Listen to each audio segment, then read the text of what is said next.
सारेगामा शिव बा सारेगामा चलिए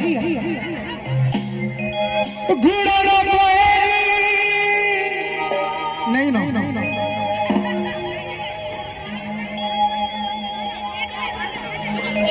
वहाँ बीच के घोड़ा दो घड़ी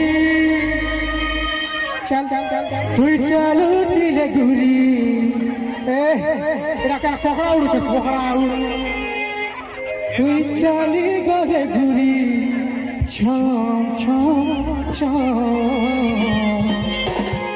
उमली रे हजारी पितल चांदीर पितल रण भजे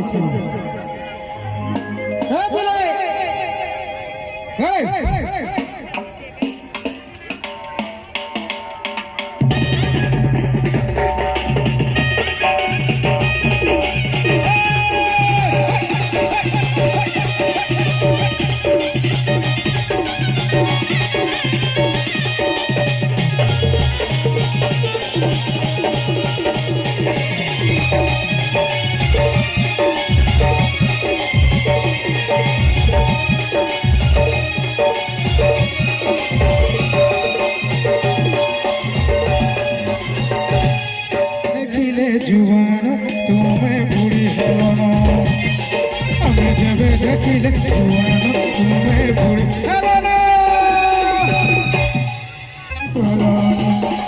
मलिरे हजार की धोलनी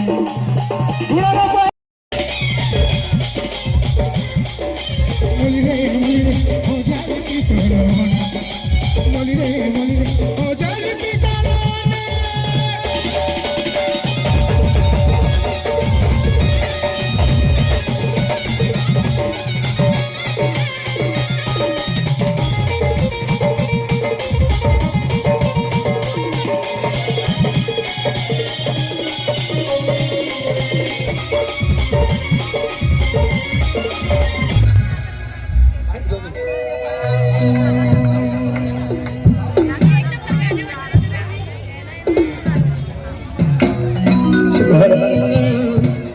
जाने मन कहाँ जाए लगातार सबके साथ है, कदम से कदम मिलाकर चल रही है और जनता ने भी संकल्प लिया है इनके साथ चलने का।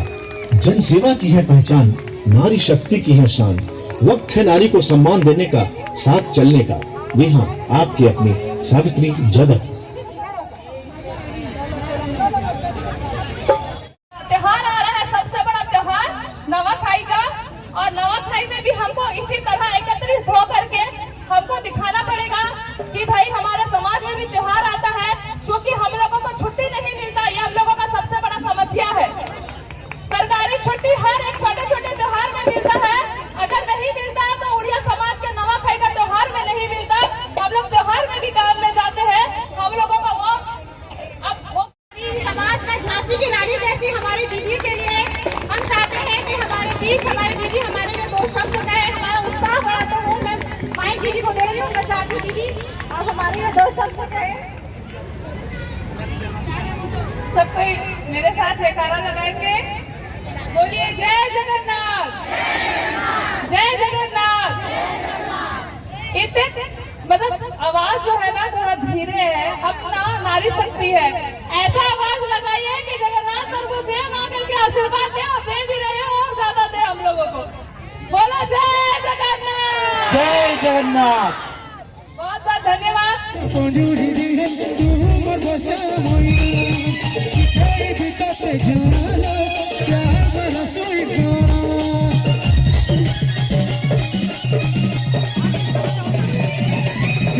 दर्शकों, श्रावण मास का समय चल रहा है। अभी छत्तीसगढ़ की राजधानी रायपुर के व्हाइट हाउस के सामने जो गार्डन बना हुआ है वहाँ हम मौजूद हैं। हमारी जो उत्कल समाज की बहनें हैं यहाँ पे वो श्रावण मास के उत्सव को मनाने के लिए यहाँ पे उपस्थित हुए। आप देख पा रहे हैं कि यहाँ बहु संख्या में कुछ जो बहनें हैं वो अपने पारंपरिक वेशभूषा में भी यहाँ पे मौजूद हैं और इसके आयोजक जो समितियाँ हैं उन्होंने इस गार्डन में का एक बड़ा आयोजन किया गया है और उस उत्सव को जिस प्रकार के गीत और संगीत में पिरो करके इस उत्सव को किस प्रकार से मना रहे हैं, तो जो आयोजक मंडल है उनसे हम चर्चा करने की कोशिश करेंगे कि किस प्रकार से ये सावन मास को मना रहे हैं। और उत्साह जिस प्रकार से उत्कल समाज के बीच में दिख रहा है, उससे ये प्रतीत होता है कि उत्कल समाज के एकजुटता पर हम जिस प्रकार की बातें करते हैं, जोर देते हैं, तो उत्कल समाज भी आज छत्तीसगढ़ के जो रायपुर राजधानी में उभर करके सामने आ रही है।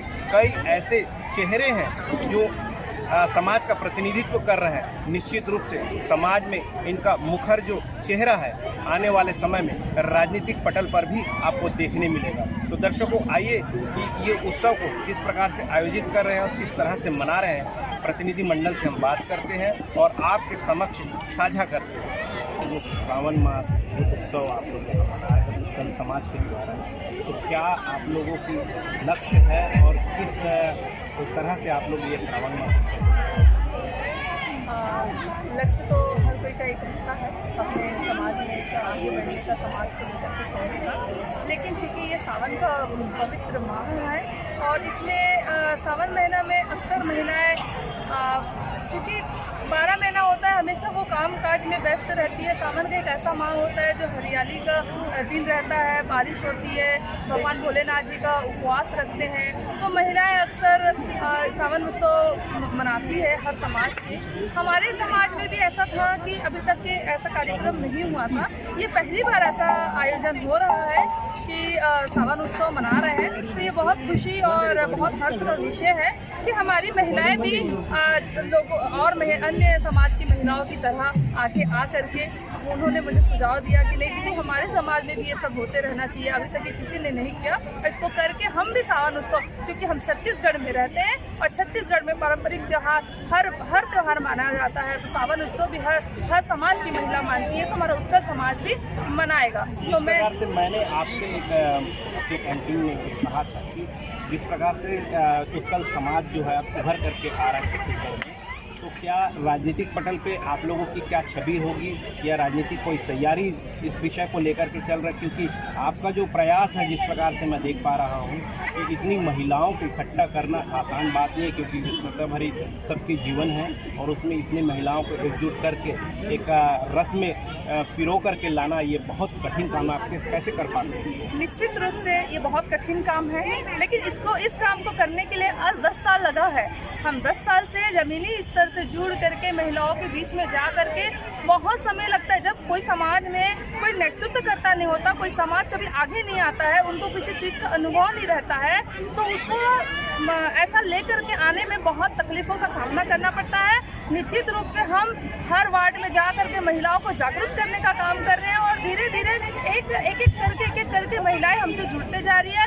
और चूँकि अगर हमारा इतना बड़ा बहुलता है हमारा रायपुर शहर में, तो हम सब अपने अपने क्षेत्र में कहीं ना कहीं एक लीडरशिप है जो राजनीतिक क्षेत्र में आगे आ रही है, और अगर जिस भी राजनीतिक क्षेत्र में हो अगर उनको अवसर मिलेगा तो वो निश्चित रूप से उस अवसर का लाभ। सर, देखा गया है कि छत्तीसगढ़ में काफ़ी समय से उत्कल समाज अब उन्नति की, मगर एक समय था कि झुग्गी बस्तियों में अक्सर उत्कल समाज देखा जाता था। अब जो कॉलोनाइज होते जा रहा है, उस विषय पर सरकार के सामने और प्रदेश की जनता को आप क्या कहना चाहेंगे? बस मैं सरकार के सामने में सरकार से निवेदन करूँगी हाथ जोड़ के, क्योंकि हमारा समाज का बहुत सारे समस्या है। हमारा समाज में बहुत सारे जैसे जाति प्रमाण पत्र को लेकर के हमारे उत्कल समाज का एक भी भवन नहीं है। और सबसे जो भी हाल ही में हमारे एक त्यौहार आने वाला है नवाखाई, जो हम लोगों का है सबसे बड़ा त्यौहार हमारा उत्कल समाज का। 3 लाख जनसंख्या रायपुर शहर में रहते हैं। हर एक छोटी छोटी चीज़ का सरकारी छुट्टी होती है, लेकिन हमारा नवाखाई का छुट्टी नहीं है। मैं इस मंच के माध्यम से, आप मीडिया के माध्यम से सरकार से निवेदन करती हूँ कि हमको भी वो महत्व दें। हम बहुत वर्षों से यहाँ पर रह रहे हैं और यही हम लोगों का मैं खुद यहाँ पे जन्म ली हूँ, लेकिन इतने वर्ष में रहने के बाद और इतनी बड़ी संख्या में रहने के बाद आज हमको एक सांस की छुट्टी नहीं मिल पाता। हमारे बच्चे आज पढ़ लिख करके बड़े हो गए हैं, लेकिन वो कुछ नहीं कर पाते क्योंकि हमको जाति प्रमाण पत्र नहीं मिला। आज हमको अगर कोई भी कार्यक्रम करना पड़ता है तो हमको दूसरे के भवनों को किराए में लेना पड़ता। हमारा खुद का कोई भवन नहीं है। हमारे हमारे लोग जिस बस्ती में रह रहे हैं, कई 50 सालों से रह रहे हैं, उस वहाँ पे उनकी इतनी सारी यादें हैं, लेकिन अचानक से कुछ स्कीम निकाल के उसको तोड़ दिया जाता है, उसको इतने दूर में दे दिया जाता है मकान कि वो फिर अस्त व्यस्त हो जाता है कि हमारे साथ ही ऐसा क्यों होता है। जबकि हम हर छत्तीसगढ़ में हर चीज में हम भाग लेने के लिए, आज हमारे लोग, ऐसा कोई घर नहीं है जहाँ पे काम नहीं जा रहे, ऐसा कोई दुकान नहीं है जहाँ पे हमारे लोग नहीं है, ऐसा कोई कलाकार नहीं है, ऐसा कोई जितने बड़े बड़े कार्य हो रहे हैं हमारे समाज के द्वारा किया जा रहा है। आज अगर हम एक इलेक्शन की भी बात करते हैं तो सबसे बड़ा अगर भीड़ लेकर के किसी का जिंदाबाद करते हैं हमारे समाज के लोग करते हैं। अगर वोट में लाइन लगा के अगर कोई वोट करता है तो वो भी हमारे समाज के लोग करते हैं। इतना बड़ा हर चीज में, अगर छत्तीसगढ़ के हर कार्यक्रम में, हर चीज में अगर हमारे समाज के लोग भाग लेकर के पूरी बराबरीता के साथ में सामान्य बैठा करके अगर हम लोग काम कर रहे हैं तो निश्चित रूप से हमारा जो अधिकार है, जो हमारा मौलिक अधिकार है, जो हमको मिलना चाहिए, तो सरकार को हमको देना चाहिए। अभी आप लोगों की जो जिस प्रकार से तैयारियां चल रही है, अभी नवाखाई भी बताया आपने, उसको लेकर के क्या तैयारी चल रही है और राजनीतिक पटल पे आपका क्या तैयारी चल रही है?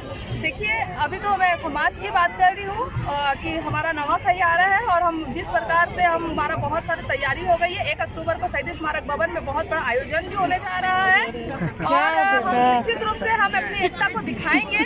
और राजनीतिक क्षेत्र में ऐसा है कि हम अपने अपने स्तर में हर भाई बहन जो उत्कल समाज से एक तो मांग करेगा, विधानसभा में एक उत्कल समाज की टिकट की आप लोग दावेदारी कर रहे हैं। हाँ, निश्चित रूप से हमारे भाई लोग सब कर रहे हैं और बाकी जो भी है वो आगे क्या होता है वो आगे का विषय है। लेकिन एक दावेदारी तो सबकी रहनी चाहिए, हर समाज की है तो हमारे समाज की भी आएगी, होनी चाहिए। श्रीमती सावित्री जगत, उत्कल महिला महामंच की प्रदेश सावित्री दीदी। दर्शकों, ईश्वर तो एक है पर जगन्नाथ के नाम के प्रेमी यहाँ आप लोग देख पा रहे हैं और इन्होंने कथाकथित तौर पे जिस प्रकार के समाज के उत्थान की बात की है, उत्कल समाज जो है आगे बढ़कर एक नई दिशा और एक नई दशा बनाने के आगाज़ में है। तो वहाँ पे जब हमने इनसे संवाद किया और उस दौरान राजनीतिक पटल पे इनका स्थान पूछा तो ये सीधे तौर पे ये स्पष्ट कर दिए हैं 90 विधानसभा से एक उत्कल समाज का भी टिकट ये दावेदारी कर रहे हैं। तो दर्शकों, इस प्रकार की खबरों के लिए आप हमारे साथ बने रहें, देखते रहिए खास खबर। मैं दीपक मजूमदार और आप देख रहे हैं हल्ला बोल करता हूँ। आप लोग का स्नेह इसी तरह बना रहे जो हमें आप लोगों ने आमंत्रित किया, इसके लिए बहुत बहुत धन्यवाद।